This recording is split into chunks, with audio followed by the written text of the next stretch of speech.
انك عامله كل حاجه صح وبرضه الدايت مش بيظبط، منع جلوتين وقافله دقيق ومحرمه نشا، بس لسه الميزان مش بيتحرك. ده بتعرفي ليه؟ لان المشكله كبيره جدا انت مش واخده بالك منها.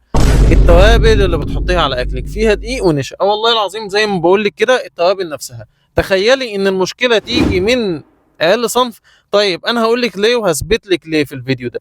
علشان اغلب التوابل اللي موجوده في السوق اما كانش كلها مغشوشه ومليانه اضافات بتبوظ الدايت وبتبوظ صحتك كمان. يعني تلاقيك قاعده تحط منها كمان كميه كبيره على اكلك، وتحطي منها كميه اكبر فاكبر، وفي النهايه انت ولا انت بتلاقي طعم في اكلك، ولا ريحه لاكلك، ولا حتى لون لو انت بتستخدمي توابل علشان تغير لون الاكل.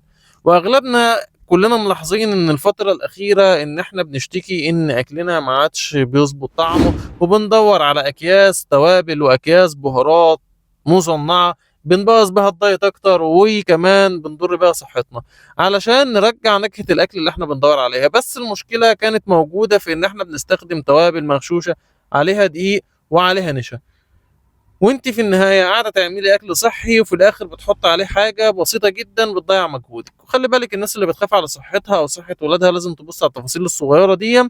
التوفير مش دايما مكسب، اهم حاجه الاكل يكون صحي. اقول لك ان هم نوعين ثلاثه بس اللي موجودين في السوق اللي تقدر ان انت تعتمدي عليهم وتقولي ان دول توابل فعلا نظيفه.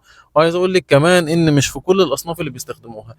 لو انت عايزه تعرفي ايه هم الشركتين الثلاثه اللي تعتمدي عليهم في اكلك وتحافظي على الدايت بتاعك، واكتب لنا كومنت وهنرد عليكي.